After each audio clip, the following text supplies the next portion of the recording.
ताशा उस वक्त अपने कमरे में शीशे के सामने खड़ी पीले और ऑरेंज रंग वाले ट्राउजर शर्ट में अपने दिलकश सरापे को देख रही थी। वो मलाइका की बहन मोमिना की मेहंदी में जाने के लिए बिल्कुल तैयार थी।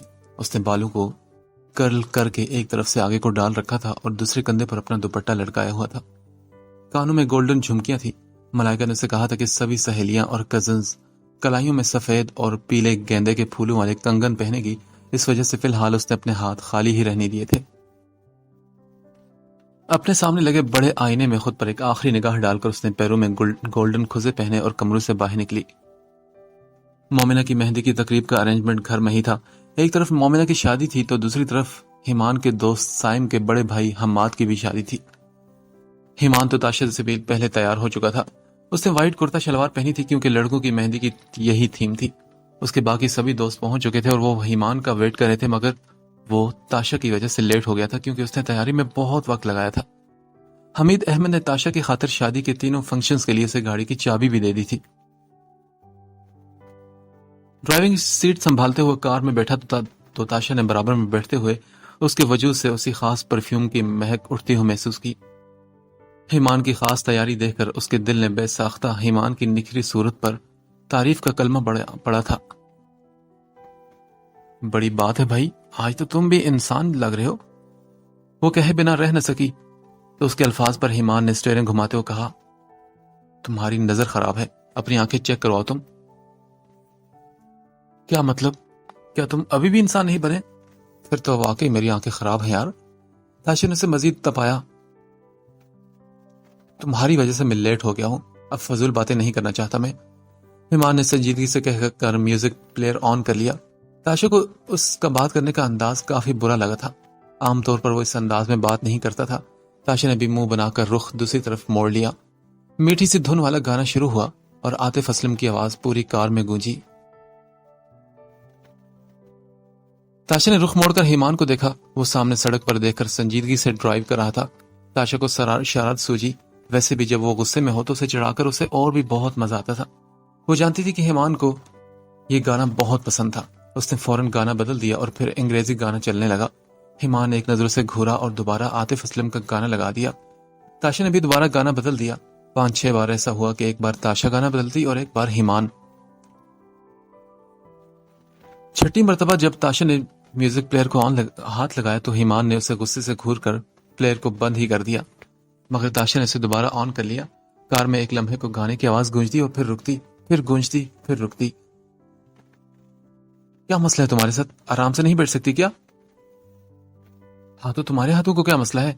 चुपचाप ड्राइव करो और बार बार म्यूजिक प्लेयर को क्यों छेड़ रहे हो तुम?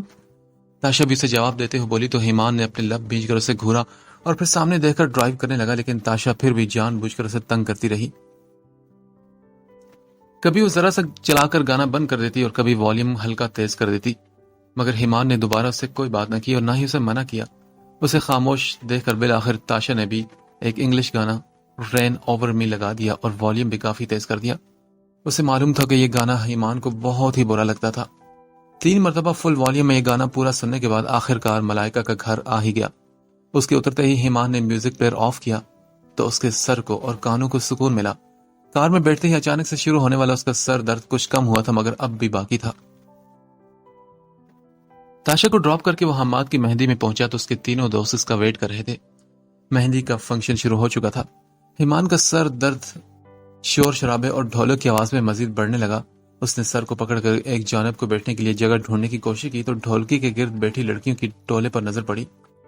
बहुत सारी निगाहें हिमान पर पड़ रही थी, मगर एक आंख का जोड़ा मुसलसल उसे घूरने में का काम सर अंजाम दे रहा था। उन सबको नजरअंदाज करके जब अंदर कोई जगह पर कोई पुरसुकून जगह नजर न आई तो उसने बाहर जाकर कुछ देर गाड़ी में बैठने का सोचा। उसे हॉल से बाहर की तरफ जाते देखकर जुनैद फौरन उसके पास आया। क्या हो तुझे? कहाँ जा रहे तू? यार जुनैद, मेरे सर में बहुत दर्द है, मैं जरा बाहर गाड़ी में बैठने जा रहा हूं। हिमान ने अपनी कनपट्टियों को उंगली और अंगूठे से मसलते हुए कहा। हाय ओए, किसने नजर लगा दी मेरे प्यारे से दोस्त को? जुनैद ने छेड़ने के अंदाज में उसे कहा तो हिमान सर दर्द के बावजूद हल्का सा मुस्कुराया। बस है एक चुड़ैल, उसी की नजर लगी है। अरे वाह, फिर तो वही चुड़ैल तेरी नजर भी उतारेगी। जुनैद ने दोनों हाथ उठाते हुए कहा, जैसे कह रहा हूं कि मैं इस मामले में कुछ नहीं कर सकता। मेहंदी की तकरीब जब खत्म हुई तो हिमान अपने दोस्तों से मिला और ताशा को लेने के लिए मलाइका की तरफ रवाना हो गया। मोमिना की मेहंदी का फंक्शन भी आखिरी मरहले में था। हिमान कुछ देर गाड़ी में बैठकर उसका वेट करता रहा। थोड़ी देर बाद वो मोमिना को खुशियों की दुआएं देकर और अपनी सहेलियों को खुदा हाफिज कहकर गाड़ी में आकर बैठ गई तो हिमान ने उसके बैठते ही गाड़ी स्टार्ट कर दी। थकन की वजह से ताशा गाड़ी में बैठने के 5 मिनट बाद ही सो गई थी। नींद तो हिमान को भी आ रही थी मगर सर दर्द और ड्राइव करने की वजह से वो जागने पर मजबूर था। गाड़ी घर के पोर्च में आकर रुकी तो हिमान ने बराबर वाली सीट की तरफ देखा। ताशा अभी तक सोई हुई थी और नींद उसकी काफी गहरी थी। इस बात का अंदाजा हिमान ने उसकी सांसों से लगाया। चंद लम्हे उसे खामोशी से देखता रहा। खूबसूरत चेहरे वाली ये नखरीली सी लड़की सोते हुए बिल्कुल भी नखरीली नहीं लग रही थी। हिमान ने उसके गजरे पहने हाथों को देखा जिसमें उसने अपना क्लच थामा हुआ था। नींद की वजह से उसके क्लच पर गिरफ्त कुछ ढीली थी। हिमान के होंठ खुद बहुत मुस्कुराहट में ढले। उसे एकदम एक शरारत सूझी थी। उसने निहायत एहतियात के साथ ताशा का क्लच उसके हाथों से निकाला और उसे खोलकर देखने लगा। उसमें कुछ पैसे, उसका आईडी कार्ड, एक फेस पाउडर, एक काजल, एक मस्कारा और एक लिपस्टिक थी। साथ ही चंद टिश्यू पेपर्स भी थे। हिमान ने एक टिश्यू खोलकर उसके सर पर आहिस्ता से रखा और सुर्ख लिपस्टिक निकालकर उसके होंठों के दोनों किनारों से लेकर ठोड़ी तक ड्रेकोला के अंदाज में लगा दी। वो नींद से बिल्कुल भी नहीं जागी थी। हिमान ने आहिस्ता से सारी चीजें उसके क्लच में डालकर क्लच वापस उसके हाथों में थमा दिया और अपने फोन में उसकी कुछ तस्वीरें बना ली। दिल ही दिल में हंसते हुए उसने फोन वापस जेब में डाला और ताशा को जगाने की कोशिश की। ताशा उठो यार, घर आ चुका है। उसने ताशा को 3-4 बार हिलाया तो उसने आहिस्ता से आंखें खोली और एक भरपूर अंगड़ाई ली। उसका फैला हुआ हाथ हिमान के चेहरे पर आकर लगा तो हिमान के चेहरे पर नागवारी और गुस्सा आया। उसने ताशा का हाथ पकड़कर वापस उसकी गोद में फेंका। ये क्या बदतमीजी है हिमान? ताशा ने गुस्से में आते हुए हिमान के कंधे पर एक थप्पड़ मारा। बदतमीजी तुमने की है। अपने हाथ पैर संभाल कर बैठा करो। हर कोई मेरी तरह शरीफ और नफ्स इंसान नहीं होता कि सिर्फ हाथ झटकने पर ही गुजारा कर ले। क्या क्या कहा तुमने? शरीफ और तुम? हाँ हाँ, बहुत ही अच्छा मजाक है मगर मुझे हंसी बिल्कुल नहीं आई। ताशा ने आंखें घुमाई और दरवाजा खोलकर कार से उतरी। हाँ, क्योंकि तुम्हें मेरी बात की समझ नहीं आई ना, इसलिए। हिमान भी गाड़ी से उतरा और उसे लॉक करके अंदर की तरफ कदम बढ़ा दिए। ताशा मुंह ही मुंह में कुछ बोलती उसके पीछे पीछे अंदर दाखिल होगी। सुनो, कल जल्दी तैयार हो जाना, मैंने बारात के साथ जाना है। कमरे में जाते जाते उसने दरवाजा खोलकर कदम वापस बाहर निकाले और मुड़कर ताशा से कहा, मेरी मर्जी, मैं जब भी तैयार हूं। वो जानबूझकर उसे चिढ़ाते हुए बोली, हाँ तो कभी किसी और का भी एहसास कर लिया करो तुम। हिमान का अंदाज थोड़ा गुस्सीला और संजीदा था। ताशा ने ऐसे हाथ जलाया और अपने कमरे में घुस गई। आईने के सामने पहुंचकर उसने जैसे ही खुद पर एक निगाह डाली तो हैरत के मारे उसका हाथ खुद बहुत अपने खुले हुए मुंह पर गया। उसने गुस्से से अपने लब बीजे और ड्रेसिंग टेबल पर पड़े टिश्यू बॉक्स में से 2-3 टिश्यू पेपर निकालकर अपने होंठों के गिर्द लिपस्टिक साफ की। फिर मुठियां बीचकर पैर पटक कर वॉशरूम में घुस गई। तुम्हें सुबह ही पूछूंगी हिमान। सारी ज्वेलरी और मेकअप उतार कर उसने मुंह हाथ धोया और कपड़े तब्दील करके वो बिस्तर में लेट गई। आंखें बंद करते ही फिर से उसे अपना अक्स जहन में आया तो गुस्से के मारे उसने दोबारा आंखें खोल दी। हिमान के बच्चे, इसका बदला तो मैं तुमसे लेकर रहूंगी। उसने दिल ही दिल में इरादा किया और सोने की फिर से कोशिश करने लगी। अगली सुबह ताशा के फोन पर मलाइका का मैसेज आया था कि वो जल्दी हॉल पहुंच जाए ताकि वो सब मिलकर बारात का इस्तकबाल कर सके। हिमान को नाश्ते की टेबल पर अकेले बैठे देखकर ताशा को उसकी रात वाली हरकत याद आई। उसने हिमान के साथ वाली कुर्सी पर बैठते हुए मेज के नीचे से जोरदार अंदाज में हिमान के पांव पर अपना पैर दे मारा। खाना खाते हुए बेसाख्ता हिमान के मुंह से आह निकली थी। उसने हैरत और उलझन से गर्दन घुमाकर ताशा को देखा तो उसे खा जाने वाली निगाहों से घूर रही थी। पहले तो हिमान को हैरत हुई लेकिन फिर वो समझ गया कि किस बात का गुस्सा निकाला जा रहा था। उसके होंठों पर खुद बहुत मुस्कुराहट आ गई थी। ताशा ने उसे मुस्कुराते देखकर दोबारा उसके पांव को अपने पांव से कुचलने की कोशिश की मगर इस बार हिमान ने अपना पांव बचा लिया। ताशा को उसकी चालाकी पर गुस्सा आया था। उसने पानी से भरा जग उठाया और पूरे का पूरा एकदम से हिमान पर डाल दिया। ये क्या करिए तुम? हाँ, नमूनिया करवाने का इरादा है क्या सर्दी में? उसने अपनी गीली शर्ट को उंगली और अंगूठे से पकड़कर झाड़ने की कोशिश की। उसके सवाल का जवाब देने के बजाय ताशा ने खड़े होकर हिमान की आंखों में देखा। उसके देखने का यह अंदाज चैलेंजिंग था। चंद सेकंड में ही उसे चैलेंजिंग अंदाज में घूरने के बाद वो एकदम से मुस्कुराई और दोबारा बैठकर नाश्ता करने लगी। हिमान खड़ा हुआ और हैरत से उसकी हरकतें देखता रहा। तुम्हें मेरी रेड लिपस्टिक बहुत पसंद है ना? ताशा ने मक्खन लगाते हुए रुककर अपनी आंखें पटपटाकर उसे देखा। ईमान को उसके अल्फाज समझ न आए, मगर उसकी मुस्कुराहट उसे किसी खतरे का सायरन दे रही थी। पता है, मैंने अपनी रेड लिपस्टिक से ही तुम्हारे कपड़ों पर बहुत अच्छी डिजाइनिंग कर दी है। ताशा ने बड़े सुकून से ये बात कही तो ईमान को 2 सेकंड बाद उसकी बात समझ आई और समझ आते ही उसने अपने कमरे की तरफ दौड़ लगा दी। दरवाजा खोलते साथ ही उसे मालूम पड़ गया कि ताशा किस डिजाइनिंग की बात कर रही थी। बेड पर ईमान का सफेद कुर्ता फैला हुआ था, जिस पर जा बजा ताशा के रेड लिपस्टिक के निशानात थे। ईमान मुठ्ठियां बीच कर रह गया। फिलहाल उसने गुस्सा जब्त करते हुए खामोशी इख्तियार कर ली, क्योंकि अगर ताशा को मालूम हो जाता कि ईमान ने उसकी पिक्चर्स भी बनाई हैं तो वो मजीद कोई तखरीबकारी कर गुजरती। तस्वीर वाली बात को किसी और दिन पर रखते हुए वो उसकी ये वाली हरकत को बर्दाश्त कर ही गया था। शाम में ताशा वक्त से पहले ही तैयार हो गई थी। ईमान गाड़ी के पास आया तो वो पहले से वहां मौजूद थी।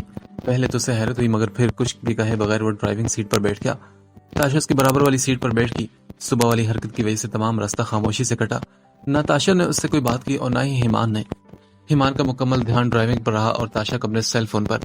ईमान उसे पहले हॉल ड्रॉप करके चला गया। उसे हम्माद की बारात के साथ भी जाना था। ताशा का कामदार गुलाबी फ्रॉक और ट्राउजर उसके हुस्न को 4 चांद लगा रहा था।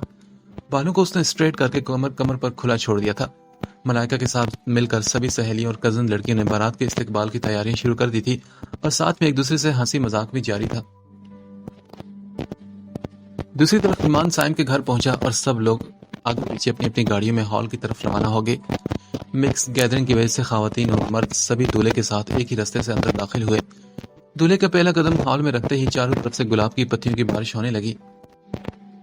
मेहमानों पर फूल फेंकते हुए ताशा के साथ खड़ी मलाइका की कजन लारेब ने उसे कोहनी से हल्का सा धक्का मारते हुए कहा, अरे वाह यार, मुझे नहीं पता था कि लड़के वालों के पास इतने हैंडसम लड़के भी हैं।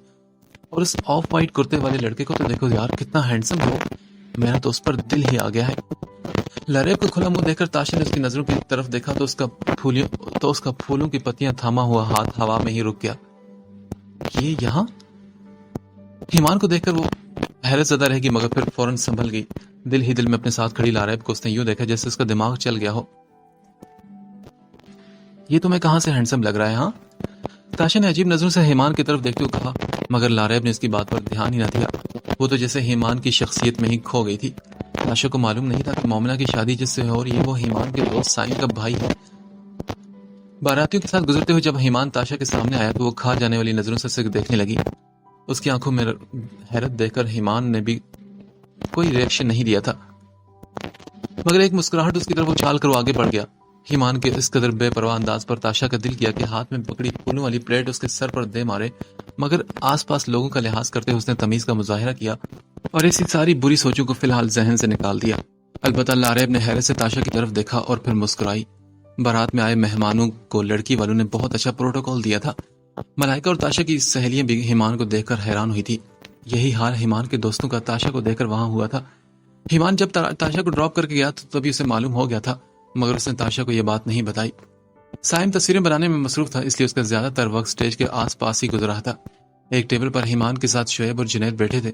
उनसे 4 टेबल आगे ताशा अपनी सहेलियों के साथ बैठी थी। ईमान की निगाह वक्तन फवक्तन बिल्कुल गैर इरादी तौर पर ताशा की तरफ उठ रही थी।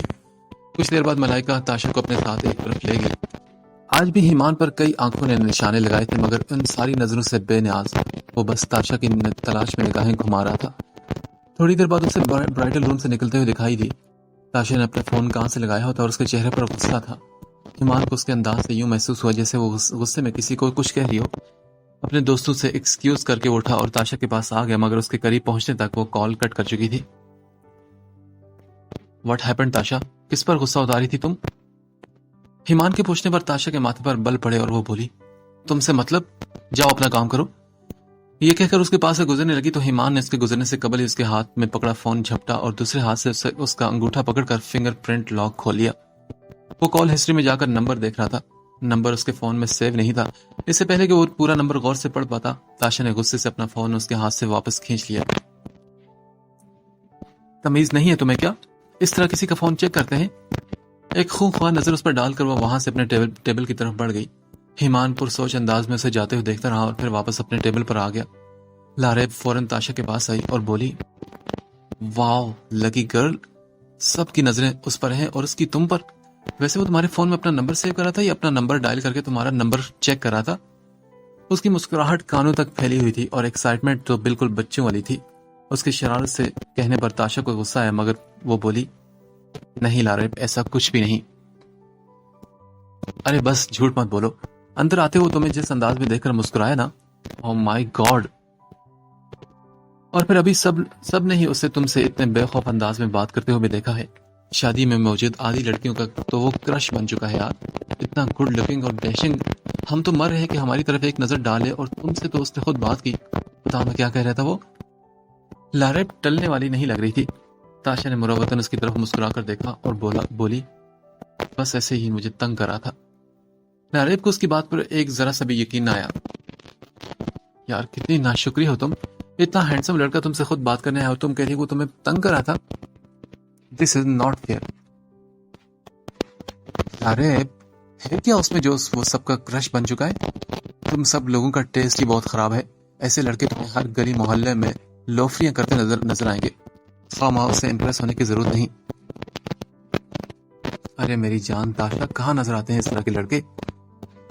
मैंने तो आज तक इतना खूबसूरत, इतना प्यारा और मासूम बंदा नहीं देखा। लारे फिर से हीमान की कसीदे पढ़ने लगी। ताशा ने गुस्से में मुट्ठियां बीच ली। उसकी नजर हीमान की तरफ गई जो संजीदगी से ताशा को ही देख रहा था। उससे नजर मिलते ही हीमान ने धीमी सी मुस्कुराहट उसकी तरफ उछाली तो ताशा को जैसे उसकी मुस्कुराहट देखकर ही आग लगी थी। उससे नफरत से आंखें फेर ली। हीमान को उसका यूं निगाहें फेरना बुरा लगा। वो चंद लम्हे यूं ही उस पर निगाहें जमाए रहा कि शायद वो दोबारा उसकी तरफ देखे, मगर ताशा ने दोबारा भूल कर भी उसकी तरफ नहीं देखा। उसकी बेरुखी से मायूस होकर हीमान ने अपनी निगाहें हॉल में इधर उधर डाली तो उसे महसूस हुआ कि हॉल में मौजूद कई लड़कियां उसकी तरफ ही मुड़ी हुई थी। कुछ ने तो उसे देखकर मुस्कुराया भी। हीमान के कान की लोएं बेसाख्ता सुर हुई थी। वो एकदम ही नर्वस होने लगा। शुएब और जुनैद ने उसके चेहरे और कानों का रंग बदलता महसूस किया तो उसके करीब होकर धीमी आवाज में बोले, क्या हो गया यार, इतना शर्मा क्यों रहा है? कुछ नहीं यार, ये लड़कियां भी कितनी अजीब होती है ना, जिसे देखना चाहिए वो देख नहीं रही और बाकी सब निगाहें लगाए बैठी है। अरे छोड़ो ना, जो देख नहीं रही उसे छोड़ो, और जो देख रही है ना उनमें से हमारे लिए भी कोई भाभी पसंद कर लो। देखना कितनी कितनी प्यारी लड़कियां यहाँ पर। अब तो दूर की रिश्तेदारी भी बन चुकी है। जुनैद ने कहा तो वो बोला, कैसी बातें कर रहे हो यार, बाबा जान गोली मार देंगे अगर मैंने पसंद की शादी का नाम भी लिया तो। ईमान ने फौरन कानों को हाथ लगाकर कहा, अच्छा चल शादी ना कर, थोड़ी सी सेटिंग ही तो कर ले। शुएब ने उसे एक और मशवरा दिया तो वो बोला, मुझे माफ रखो मेरे भाइयों, मैं ऐसे काम बिल्कुल नहीं करता। यार तू अच्छा नहीं करा, देख किस तरह तेरी एक नजर की मुंतजर है, बार बार सारी तेरी तरफ देख रही हैं। जुनैद ने उन लड़कियों पर तरस खाते हुए ड्रामाई अंदाज में कहा, तू किस्मत वाला है मेरे भाई जो तुझे देखकर लड़कियां इतनी आहें भरी हैं, वरना हम भी तो पड़े हैं राहों में, कोई हमें घास ही नहीं डाल रहा। शुएब ने मसनूई अफसरदगी तारी करते हुए ठंडी आह भरी तो हीमान ने पूछा, क्या तूने घास खानी है? उसकी बात पर जुनैद बेसाख्ता हंसा, नहीं फिलहाल तो बिरयानी, कौरमा और गाजर का हलवा खाएंगे। उसे खाने का एहतमाम होते देखकर आपस में हाथ मलते हुए डिशों की तरफ ललचाती नजरों से देखा। हीमान के चेहरे पर भी मुस्कुराहट उभरी थी। खाने का आगाज हुआ तो वो तीनों अपनी अपनी प्लेट उठाकर खाना डालने के लिए एक टेबल के करीब जाकर खड़े हो गए। करीब में खड़ी 2-3 लड़कियों ने हीमान से बात करने की कोशिश की, मगर उसने बड़ी सफाई से खुद को एक तरफ कर लिया और जुनैद और शुएब के दरमियान हो गया। सब लोग बारी बारी खाना डालने लगे। ताशा खाना डालकर मुड़ी तो हीमान ने अपनी प्लेट उसकी तरफ बढ़ाते उसे इशारे से अपने लिए भी डालने का कहा। ताशा ने उसे मुकम्मल नजरअंदाज किया और वापस अपनी सीट पर चली गई। हीमान उसकी बेरुखी देखता रह गया। ताशा की कुर्सी के पीछे 3 लड़कियों का एक ग्रोह खड़ा हीमान के मुतालिक बातें कर रहा था। उनके मुंह से अपना जिक्र सुनकर ताशा के कान खड़े हुए। यार इस मलाइका की दोस्त को देखा है, कैसे उसे नखरे दिखा रही है। यही ट्रिक होती है लड़कियों की कि जब लड़का इंटरेस्ट शो करे तो नखरे दिखाओ ताकि वो और पीछे बढ़े। देखा नहीं कैसे इशारों इशारों में उससे बातें करने की कोशिश कर रहा है और ये हर बार मुंह बनाकर उसे दिखा रही है। उनकी बात पर ताशा ने गुस्से से चम्मच प्लेट में फेंका और पीछे मुड़कर देखा। लड़कियां चम्मच गिरने की आवाज सुनकर मुड़ी तो ताशा को देखकर उनके चेहरे के रंग उड़ गए। वो फौरन आगे पीछे हुई। ताशा की सांसें तेज चलने लगी, मगर जैसे तैसे करके उसने खुद पर कंट्रोल किए रखा। दुल्हन की रुखसती तक उसने हीमान की तरफ भूल कर भी नहीं देखा था। हीमान के साथ साथ अब अक्सर लड़कियों की नजर भी ताशा पर भी पड़ रही थी, जो बिल्कुल भी अच्छी नौयत की नहीं थी। उन सब की नजरें आग बरसाती और जेलिसी ली हुई थी। रुखसती का जब शोर उठा तो सारे मेहमान आहिस्ता आहिस्ता हॉल से बाहर निकलने लगे। ईमान भी सबके साथ बाहर निकला और गाड़ी के पास खड़ा होकर ताशा का वेट करने लगा। थोड़ी देर और गुजर गई। अब तक सब लोग बाहर आ चुके थे, मगर ताशा उसे कहीं भी नजर नहीं आ रही थी। हॉल की बत्तियां भी एक एक करके बुझने लगी। ईमान परेशानी के आलम में से ढूंढते वापस अंदर जाने लगा तो उसे दरवाजे के पास खड़ी नजर आई। ईमान उसके करीब गया और उसके कंधे पर हाथ रखकर उसे अपनी मौजूदगी का एहसास दिया तो उसके छूने पर एक झटके से मुड़ी। घर नहीं जाना क्या? कब से वेट कर रहा हूं मैं तुम्हारा। ईमान के चेहरे पर परेशानी थी। ताशा ने नाराज नजर से ईमान को घूरा और अपना मुंह फेर लिया। अब क्या हो तुम्हें? ताशा ने उसे कोई रिस्पॉन्स न दिया और गूंगी बहरी बनी खड़ी रही। ताशा क्या हुआ यार, बताओ ना। वो घूमकर उसके सामने आ गया तो ताशा ने इंतहाई सर्द निगाहों से उसे देखा। ईमान को किसी गड़बड़ का एहसास हुआ। शायद उसकी कल वाली हरकत पर वो अभी तक नाराज थी। हालांकि वो अपना बदला ले भी तो चुकी थी। वो चाहकर भी उस पर गुस्सा नहीं कर पाया क्योंकि उस वक्त वो प्यारी भी तो बहुत लग रही थी। अच्छा सॉरी ना, अगर तुम्हें कल वाली मेरी हरकत बुरी लगी है तो आई एम एक्सट्रीमली सॉरी। वो सिर्फ मैं मजाक कर रहा था ना। वो उसका मूड ठीक करने के लिए बोला, मगर ताशा के रिएक्शन में कोई फर्क ना आया। ईमान ने अपने आसपास नजरें दौड़ाई और फिर ताशा के रूबरू खड़े होकर अपने कान पकड़े। क्या अब भी माफ नहीं करोगी प्लीज? धीमे से अंदाज में सॉरी करके उसके चेहरे की तरफ देखने लगा। 5 सेकंड तक ताशा ने संजीदगी से उसे घूरा और फिर बिना कुछ कहे वो गाड़ी की तरफ पड़ गई। ईमान ने अपने दोनों हाथ नीचे गिराए और सुकून का सांस लिया। वापसी का सारा रास्ता एक बार फिर खामोशी से कटा। अलबत्ता गाड़ी में धीमे सुरों से बजने वाले तू जाने ना गानों ने इस मुकम्मल खामोशी को मुकम्मल नहीं रहने दिया था। घर पहुंचते ही ताशा ने अपनी कार का दरवाजा खोला और बाहर निकलते ही जोर से दरवाजा बंद किया। ईमान ने उसे रोकना चाहा मगर फिर रुक गया। उसकी नजर सीट पर गई तो ताशा का फोन वहीं पड़ा हुआ था। जल्दी में वो अपना फोन गिराकर चली गई थी। वो उसका फोन उठाकर अंदर ले आया। उसका इरादा था कि उसे जाकर दे आए, मगर उसके दरवाजे पर दस्तक देने से कबल ही उसके फोन पर कॉल टोन बजी। ईमान ने स्क्रीन पर वही अनजान नंबर देखा तो कॉल रिसीव कर ली, मगर कुछ बोला नहीं। हेलो। एक अनजान मर्दाना आवाज सुनकर ईमान के माथे पर बल पड़े। वो खामोश रहा और आवाज पहचानने की कोशिश की। क्या हुआ डियर, कुछ तो बोलो। पहले तो कॉल नहीं पे करी थी और अब बात नहीं करी। दूसरी तरफ से इंतहाई लोफराना अंदाज में ये अल्फाज कहे गए। ईमान को एकदम ही गुस्सा आया। इससे पहले कि वो उस लोफर इंसान को कुछ कहता, ताशा के कमरे का दरवाजा खुला और उनकी गजबनाक सूरत उसकी निगाहों के सामने आकर ठहरी। ईमान एक लम्हे को बिल्कुल खामोश हो गया था। ताशा ने उसके हाथ से अपना फोन झपट कर कॉल काटी और फिर गुस्सीली निगाहों से उसे देखा। तुम अपनी लिमिट्स में रहो। तुम्हें पता नहीं है कि किसी का फोन चेक करना या बगैर इजाजत किसी और के लिए आई कॉल रिसीव करना इखलाकन जुर्म है। उसे यह बात सुनाकर ताशा ने धार से अपने कमरे का दरवाजा उसके मुंह पर बंद कर दिया। ईमान तो इसी बात में उलझ गया था कि आखिर वो लड़का है कौन जिसकी कॉल रिसीव करने पर ताशा उस पर इस कदर भड़क उठी थी। वलीमे की तकरीब भी बिल्कुल कल जैसी ही रही थी। रास्ते में ईमान ने ताशा से कोई बात नहीं की और ना ही ताशा ने उससे कोई बात की, मगर ईमान बार बार उसके चेहरे पर नजरें डालता रहा। वो उसके चेहरे पर कुछ खोजने की कोशिश कर रहा था। सीधे तरीके से पूछने पर वो ईमान को कभी भी कुछ न बताती, इसलिए वो अपने तौर पर ही जानने की पूरी कोशिश कर रहा था। चाहे उसे पूरी बात मालूम होना होती, मगर कोई क्लू या हिंट ही मिल जाता तो बाकी का मामला वो खुद ही पता करवा लेता। एक बार तो उसके जहन में यह भी आया था कि कहीं ताशा का किसी लड़के के साथ कोई अफेयर तो नहीं चल रहा, मगर फिर खुद ही इस ख्याल को उसने जहन से झटक दिया। गाड़ी से उतरकर वो दोनों आगे पीछे हॉल में दाखिल हुए। ताशा अपनी फ्रेंड्स की तरफ बढ़ गई और ईमान अपने दोस्तों की तरफ। स्टेज के एक तरफ खड़े होकर ईमान और उसके दोस्त सेल्फी बना रहे थे जब एक लड़की उनके पास से गुजरते हुए स्टेज पर चढ़ने लगी और पैर फिसलने की वजह से ईमान के ऊपर आ गिरी। उसने जल्दी से उस लड़की को थाम कर गिरने से बचाया। उस लड़की ने मुस्कुराकर ईमान का शुक्रिया अदा किया तो ईमान उसे फौरन सीधा किया और वहां से हट गया। साइम के मामू की बेटी उस लड़की को बहुत ही गुस्से वाली निगाहों से देख रही थी, जो जानबूझकर गिरने का ड्रामा करती हुई ईमान के करीब आने की कोशिश कर रही थी। ताशा ने इस मंजर को देखा जरूर था, मगर उसे कोई खास फर्क नहीं पड़ा था। वो अपनी उलझन में थी, न जाने कौन उसे खामखा तंग कर रहा था। वो उसे मुकम्मल इग्नोर कर रही थी, मगर अगला भी कोई ढीठ इंसान था कि कभी उसे बात न करने की धमकी या टेक्स्ट भेजता तो कभी बार बार कॉल करता। सारी तकरीब में लड़की ने ईमान पर नजरें गाड़ कर रखी थी। उसके सर में फिर से दर्द शुरू हो गया। वो अपनी कुर्सी पर आकर बैठ के और अपना सर को मसलने लगा। सर का दर्द आहिस्ता आहिस्ता बढ़ने लगा। जुनैद, शुएब और साइम ने उसे बार बार बुलाने की कोशिश की, मगर वो सर दर्द का कहकर वहीं बैठा रहा। खाना भी उसने बड़ी मुश्किल से थोड़ा सा खाया। वापसी का वक्त हुआ तो उसने ताशा को खुद बुलाने के बजाय मैसेज किया। वो खामोशी से उठकर उसके साथ गाड़ी तक आई। सुनो, तुम ड्राइविंग क्यों नहीं सीख लेती? ड्राइव करते उसके सर का दर्द शदीद होता जा रहा था। बावजूद कोशिश के दर्द किसी तौर पर भी कम नहीं हो रहा था। तभी ताशा ने कहा, क्या फायदा, मामू ने फिर भी मुझे अकेले कहीं भी जाने नहीं देना। ताशा ने उसे बताया, मगर ईमान उसे क्या बताता कि उसे ड्राइविंग आती होती तो ईमान को उस वक्त कितनी सहूलत हो जाती। कुछ लम्हों के लिए फिर खामोशी छा गई। ईमान अपना पूरा ध्यान सड़क पर लगाकर ड्राइव करता रहा। थोड़ी देर बाद उसका फोन बजा तो उसने कॉलर आईडी देखने की कोशिश की तो नाम के बजाय नंबर जगमगा रहा था। उसने जल्दी से कॉल पिक की और कहा, हेलो, आप ईमान बात कर रहे हैं? दूसरी तरफ से एक लड़की की आवाज आई। अपना नाम सुनकर ईमान का माथा ठनका और वो बोला, जी लेकिन आप कौन? जी मैं अलिशबा बात कर रही हूँ। सॉरी मगर मैंने आपको पहचाना नहीं। उसने जानबूझकर कौन अलिशबा जैसे अल्फाज नहीं बोले थे क्योंकि ताशा उसके पास बैठी थी और उस वक्त किसी के भी फालतू सवाल के जवाब देने की हालत में वो बिल्कुल नहीं था। आप साइम भाई के दोस्त थे ना? उसने दोबारा से कंफर्म किया तो वो बोला, हाँ लेकिन आप कौन हैं? अरे मैंने बताया तो है ना कि मैं अलिशबा हूं, साइम भाई की कजिन।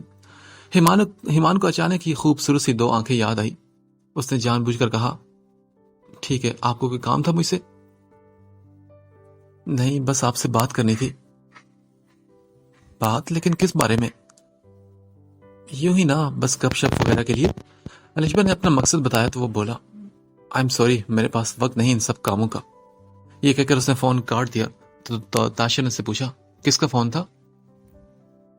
पता नहीं, कोई रॉन्ग नंबर था। उसने आम से लेचे में कहकर जान छुड़ानी चाहिए तो वो बोली, मगर रॉन्ग नंबर से इतनी लंबी बात कौन करता है? और जहां तक मेरा ख्याल है ये किसी लड़की की आवाज थी। हाँ तो लड़कियां रॉन्ग नंबर नहीं मिला सकती क्या?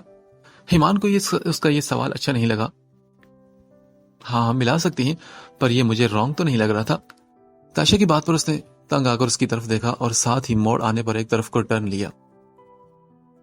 घर का रास्ता भूल गए हो तुम, हमने दूसरी तरफ जाना था। ताशा ने उसे याद दिलाया। उसकी बात पर हिमान ने गौर से देखा तो मालूम हुआ कि वो गलत टर्न ले चुका है। उसने गाड़ी वापस मोड़ी तो ताशा ने पूछा, हिमान तुम इसे क्या छिपा रहे हो? हाँ, किसी लड़की के साथ तुम्हारा चक्कर है ना? ताशा प्लीज, क्या मसला है तुम्हारे साथ? मैं इस वक्त ड्राइव कर रहा हूं तो इसलिए चुप होकर बैठो। हिमान ने दबे दबे गुस्से से उसे डांटा। उसके सर का दर्द पहले ही उसका मूड खराब कर रहा था, ऊपर से ताशा के इतने सारे सवाल। मुझ पर चिल्लाओ मत, गलत काम तुम्हारे हैं और तुम मुझ पर चिल्ला रहे हो। देखो ताशा, मेरा किसी से कोई चक्कर नहीं, और अगर होगा भी तो मैं तुम्हें जवाब दे नहीं। जब तुमसे मैंने पूछा था कि किससे बात करी तो क्या तुमने मुझे बताया था? उसने कल वाली कॉल की बात करते हुए कहा तो ताशा का गुस्सा बढ़ा। वो मेरा पर्सनल मैटर है, उससे तुम्हारा कोई लेना देना नहीं। अच्छा, तो फिर मेरे मामलात में भी तुम्हारा कोई लेना देना नहीं। उसने रुखाई से कहकर ताशा को डांटा तो ताशा मुंह बनाकर बैठ गई। उसी लम्हे दोबारा हिमान का फोन बजा। स्क्रीन पर अनजान नंबर देखकर उसने कॉल रिजेक्ट कर दी। तीसरी मरतबा बजने पर उसने फोन को साइलेंट कर दिया और उल्टा कर डैशबोर्ड पर रख दिया। बाकी का रास्ता दोनों में से कोई भी नहीं बोला था। उस वक्त वो किसी से भी बात करने के मूड में बिल्कुल नहीं था। वो जल्द से जल्द घर पहुंचना चाहता था। गाड़ी पोर्च में लगा कर वो कमरे में आया तो फोन जेब से निकालकर उसने बेड के साइड टेबल पर रखा और खुद अलमारी से धुली हुई टी शर्ट और पैंट निकालकर बाथरूम में घुस गया। फ्रेश होकर उसे कुछ सुकून मिला था। उसने तौलिए से 10-12 बार बालू को रगड़ा और उससे एक तरफ रखकर लाइट ऑफ करके बिस्तर में घुस गया। वक्त देखने के लिए उसने फोन हाथ में लिया तो ढेरों मिस्ड कॉल्स और मैसेजेस देखकर उसका सर दर्द फिर से लौट आया। ऐसा भी नहीं था कि वो लड़कियों से एलर्जी था, मगर अलिशबा साइम की कजन थी। अगर ना भी होती तब भी हिमान को इस तरह एक लड़की का खुद में इंटरेस्ट लेना बिल्कुल भी अच्छा नहीं लग रहा था। उसने वो मैसेजेस ओपन किए तो कमोबेश हर मैसेज में सिर्फ शायरी ही थी। उसने बगैर पढ़े सारे मैसेजेस डिलीट कर दिए और फोन साइलेंट पर ही रहने दिया। सोने की कोशिश में वो कुछ देर तक कामयाब हो गया था। सुबह तक मजीद कॉल्स और मैसेजेस की नोटिफिकेशन उसकी तवज्जो की मुंतजिर थी। उसने फिर से मैसेजेस पढ़े बगैर डिलीट किए और तैयार होकर यूनिवर्सिटी की तरफ निकल गया। ताशा की उस दिन क्लास नहीं थी, वो घर पर रही। क्लास में लेक्चर के दौरान बार बार हिमान के फोन की स्क्रीन ब्लिंक होती रही, कभी मैसेज तो कभी कॉल। उसने फोन सामने से हटाकर जेब में रख लिया। क्लास लेकर वो बाहर निकला और कैंटीन जाकर पेट पूजा की। फिर घर जाने के लिए जब वो बाइक पर सवार हुआ तो फोन निकालकर चेक किया। उस वक्त भी ढेर सारी कॉल्स की नोटिफिकेशन उसके फोन पर थी। हिमान ने दोबारा फोन जेब में डाल दिया। कितने ही दिनों तक ये सब चलता रहा और वो उसे मुकम्मल इग्नोर करता रहा। इस चक्कर में कई बार उमर की कॉल टाइम पर रिसीव न करने पर उसे अच्छी खासी डांट भी पड़ गई थी।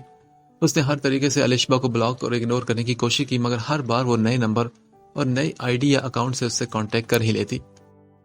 तभी सबसे तंग आकर उसने अलिशबा से 2 टोक बात करने का फैसला कर लिया था। वीकेंड था तो दोपहर के खाने के बाद नफीसा बेगम, शाइस्ता बेगम, आयशा और ताशा को वो अनीसा बेगम के घर छोड़ाया था। उमर अपने दोस्त से मिलने गया था और हमीद सब अपने कमरे में थे। मुनासिब मौका देकर ईमान ने अलिशबा को कॉल की। वो तो जैसे फोन हाथ में ही लेकर बैठी थी। पहली ही बेल पर उसने कॉल रिसीव कर ली तो ईमान ने गहरी सांस लेते हुए कहा, हेलो। और शुक्र है कि आपने मुझसे बात करने की कोशिश तो की। खुशी उसकी आवाज से साफ जाहिर हो रही थी। जी अलिशबा, मुझे आपसे जरूरी बात करनी है। अगर आप संजीदगी और तवज्जो से सुनेंगे तो बहुत बेहतर होगा। ईमान ने अपने लहजे को नर्म रखते हुए कहा तो वो बोली, जी मैं तो कब से आपकी बात सुनना चाहती हूँ, आप ही ने मुझे इग्नोर करके रखा है। वो ना चाहते हुए भी शिकवा कर गई तो वो बोला, अलिशबा देखे, बात यह है ना कि आप ना सिर्फ एक लड़की हैं बल्कि मेरे बहुत ही अच्छे दोस्त साइम की कजन भी हैं। मेरे लिए दोनों ही सूरतों में आप काबिले एहतराम हैं। मैं आपकी डिमांड पूरी नहीं, मैं आपको बहुत पसंद करती हूँ ईमान। उसने ईमान की बात मुकम्मल होने से पहले अपनी बात कह दी तो ईमान बेसाख्ता खामोश हुआ। क्या हुआ, बोले, खामोश क्यों हो गया? अब उसे खामोश पाकर वो बेचैन हुई। देखें अलिशबा, मैं आपको समझाने की कोशिश कर रहा हूं लेकिन आप मेरी बात समझ नहीं रही।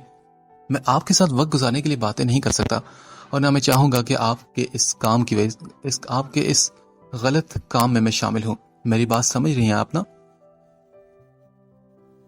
देखें ईमान, जब से हमाद भाई की शादी में आपको देखा है, दिन रात सिर्फ आप ही का ख्याल मेरे दिल और दिमाग पर छाया रहता है। ये मेरे बस में नहीं। मैं आपको कैसे भूल जाऊं? मुझे आपसे मोहब्बत हो गई है ईमान। अलीशा की आवाज और लहजे में वाज़ेह तड़प थी।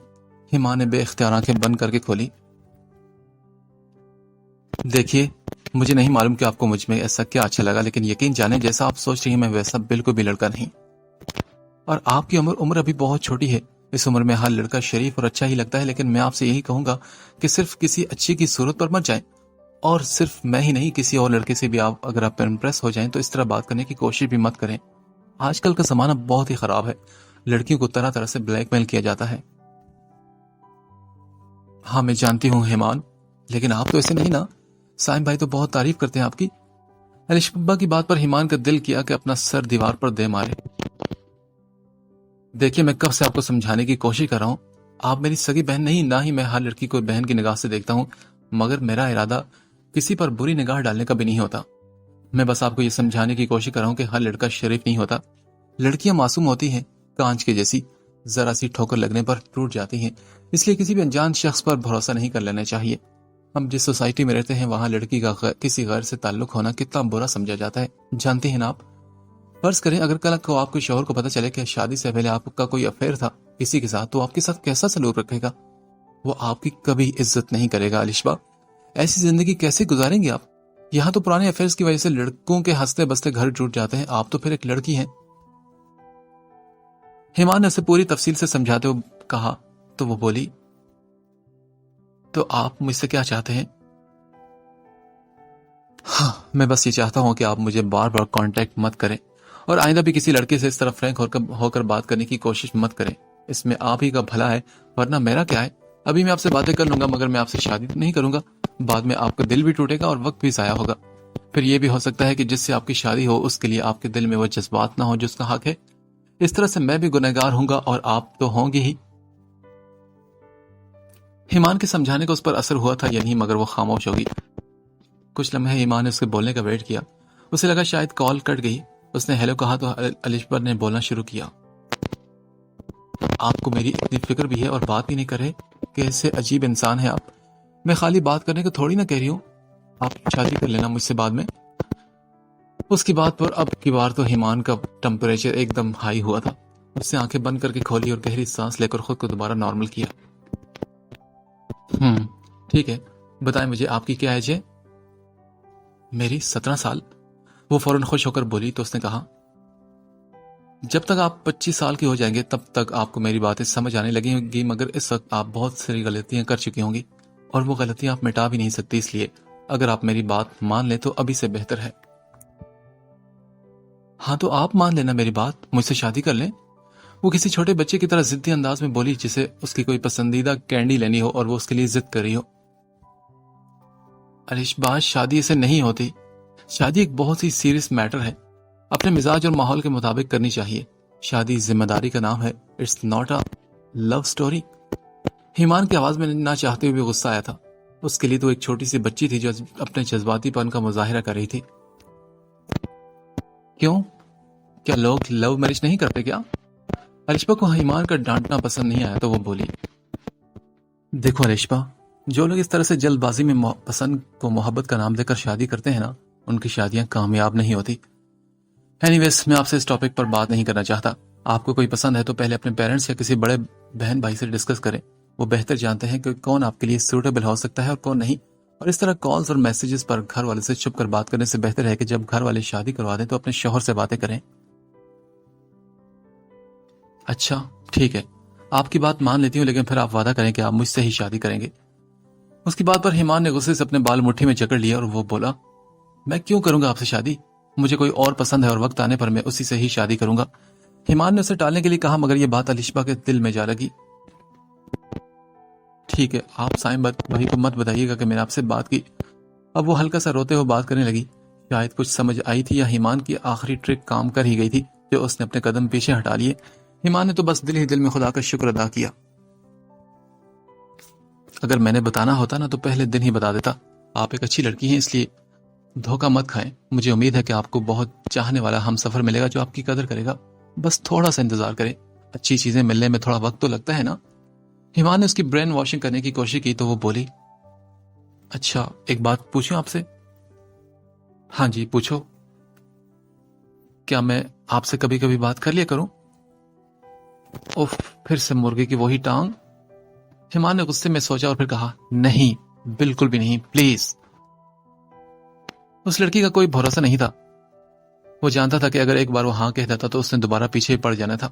फोन बंद करके वो कितनी ही देर अपना सर थामे बैठा रहा। एक लड़की उसको अपना दिल दे बैठी थी। बज़ाहिर इससे कोई गलत बात नहीं थी, मगर वो नासमझ थी और हिमान नहीं चाहता था कि इस उम्र में वो गलत रास्ते पर निकल पड़े। वो घर वाले से छुप कर उससे बात कर सकता था, मगर मुस्तकबिल का क्या भरोसा, कुछ भी हो सकता था। वो उसे किसी झूठी उम्मीद में नहीं बांधना चाहता था। अलिशा को सोचते हुए उसकी आंखों के सामने दो खूबसूरत सी आंखों का अक्स भी उभरने लगा था। वो आंखें जिन पर वो मर मिटा था। कुछ दिन सुकून से गुजरे। अलिशा की तरफ से कोई कॉल और मैसेज ना आया था। साइम के भाई की शादी को भी काफी दिन गुजर गए। सुबह की क्लास लेकर चारों ने घूमने का प्लान बनाया। यूनिवर्सिटी से अपनी अपनी बाइक लेकर वो पिन बाउलिंग क्लब चले गए थे। शोर शराबे की वजह से हिमान को अपने फोन की घंटी की आवाज ना आई। जब खूब सारा खेल कर खाना खाकर वो बाहर निकले तब उसने वक्त देखने के लिए मोबाइल निकाला। अंधेरा होने में बस कुछ ही वक्त बाकी था। उसके फोन पर ढेर सारी नोटिफिकेशंस मौजूद थी। उसने जल्दी से चेक किया तो मालूम हुआ कि 12 मिस्ड कॉल हमीद अहमद के नंबर से थी और 15 उमर के। साथ ही कुछ मैसेज भी थे जिनमें लिखा हुआ था, कॉल उठाओ, जवाब दो, कहाँ हो इस वक्त? हिमान फोन उठाओ, बाबा जान ने बात करनी है। घर पहुंचे, तुम्हारी खैर नहीं आज। ओह नो यार, आज तो गया काम से। उसने बेख्तियार परेशानी के आलम में निचला लब दांतों में दबाकर अपने बालों में उंगलियां चलाई। जुनैद ने उसके चेहरे पर डर महसूस करते हुए पूछा, क्या हुआ, इतनी टेंशन में क्यों है तू? भैया और बाबा जान कॉल करे थे मुझे और मुझे पता ही नहीं चला। जंग पर जाने की पेश की तैयारी करने के लिए उसने फौरन उमर के नंबर पर कॉल भी की। फोन क्यों नहीं उठा रहे थे तुम? हाँ, तब से तुम्हारा नंबर डायल करें। उमर की बेहद गुस्सैली आवाज पर उसने आंखें बंद की और फिर कहा, वो भैया क्लास हो रही थी ना तो फोन साइलेंट पर था। हाँ, इस वक्त कौन सी क्लास होती है तुम्हारी? हाँ। उमर को उसके झूठ पर इंतहा का गुस्सा आया। भैया मैं प्रैक्टिकल लैब में था ना। हाँ तो स्क्रीन ब्लिंक होती नजर नहीं आ रही थी तुम्हें? कितनी मर्तबा कहा है कि फोन साइलेंट मत किया करो, वाइब्रेशन मोड पर लगाया करो, कभी जरूरी कॉल भी करनी पड़ जाती है। उमर ने अच्छे खासे अंदाज में उसे डांटा तो वो बोला, सॉरी भैया, आइंदा मैं ख्याल करूंगा। ठीक है, ये बताओ घर कब तक पहुंच रहे हो? बस मैं निकल रहा हूं। उसने जवाब दिया तो उमर ने कॉल काट दी। वो फोन जेब में डालकर बाइक पर बैठा और किक लगाकर बाइक स्टार्ट की। साइम, जुनैद और शेब को अलविदा कहकर वो घर की तरफ रवाना हुआ। सारे रास्ते उसका जहन उसे रेड सिग्नल देता रहा। बाबा जान की इतनी सारी मिस कॉल का मतलब था कि कुछ बड़ा है या होने वाला है। लेकिन एक बात वो अच्छे से जानता था कि जो भी हुआ उसका नतीजा बिल्कुल भी अच्छा नहीं होगा। वो घर पहुंचा तो उमर के साथ हमीद अहमद को भी लाउंज में बैठे देखा। वो अपने हवाई ओढ़े चेहरे के तासुरात को नॉर्मल करते हुए बाप और भाई को सलाम करके सोफे पर उमर के करीब बैठ गया। हमीद अहमद और उमर की नजरें उस पर ही थी। शाइस्ता बेगम ने उसे चाय का कप थमाया तो उसने हल्का सा मुस्कुराकर पकड़ लिया।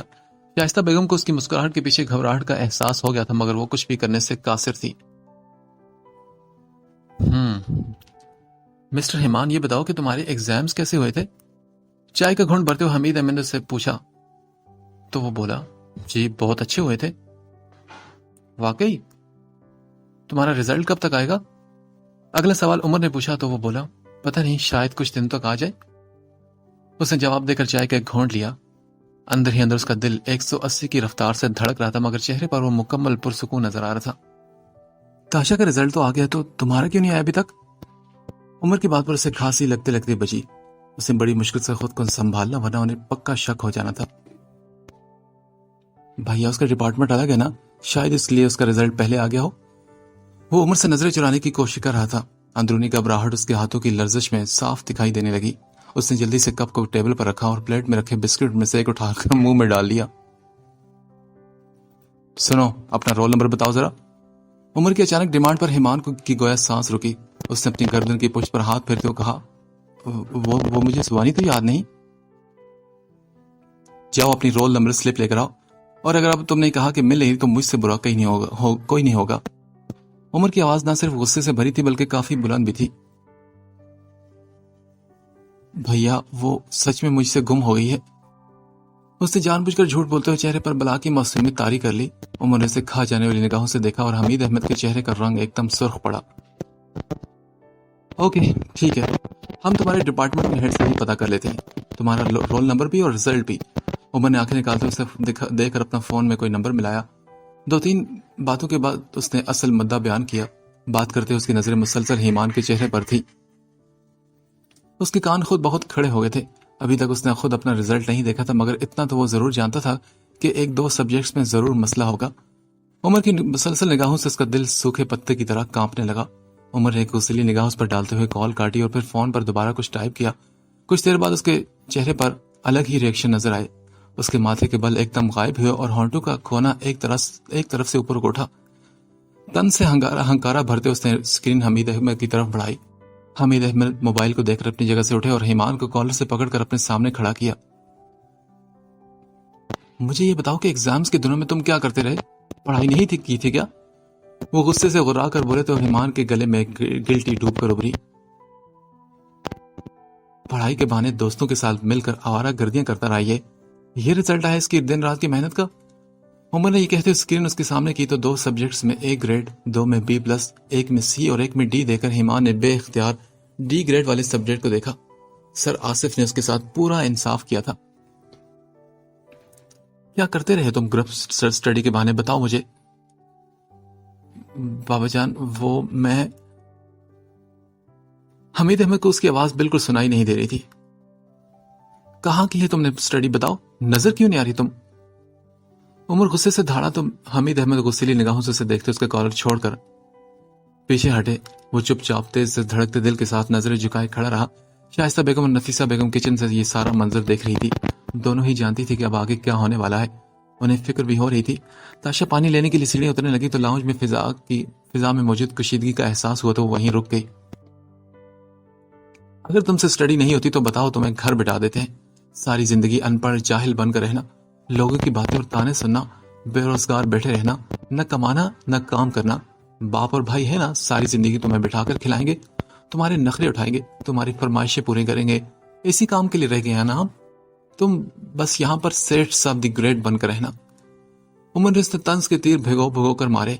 हमीद अहमद से उसे सबसे ज्यादा डर लग रहा था, जिसे निहायत गुस्से से देख रहे थे। बताओ मुझे हिमान, तुम पढ़ाई के बहाने क्या करते फिर रहे थे? हमीद अहमद ने अपना भारी हाथ हिमान के गाल पर जड़ दिया। थप्पड़ की आवाज सुनकर शाइस्ता बेगम फौरन उसके पास पहुंची और बोली, मैं समझाऊंगी इसे, अगली बार इसका रिजल्ट अच्छा आएगा। उन्होंने हिमान को अपने पीछे छिपाने की कोशिश की। वो जानती थी कि एक बार हमीद अहमद गुस्से में उस पर बरस पड़े तो फिर उनका हाथ जल्दी रोकेगा नहीं। उसके रिजल्ट के मामले में वो बहुत ही ज्यादा टुच्ची थे, वो अच्छी तरह जानती थी। हट जाओ तुम्हारी समझाने का इतना असर होता तो आज ढीठों की तरह मेरे सामने खड़े होकर इतनी बेखौफी से झूठ मत बोलता। एक तो रिजल्ट खराब लेकर आता है और ऊपर से झूठों में PhD कर रखी है इस नाहजार ने। आज तक मुझे उमर या आयशा ने इस किस्म का रिजल्ट नहीं दिखाया। ताशा के नंबर भी इतने अच्छे आए हैं, ये पता नहीं किस पर चला गया है, न ढंग से पढ़ाई करता है न कोई और काम। इसका दिमाग आज मैं अच्छी तरह से ठीक करता हूँ। शाइस्ता बेगम को एक तरफ करते हुए उन्होंने ईमान का कान पकड़ा और उसे अपने साथ खींचते हुए स्टडी में ले गए। उमर ने स्टडी में दाखिल होकर दरवाजा अंदर से लॉक कर दिया। बंद दरवाजे को देखकर शाइस्ता का दिल कांप गया था।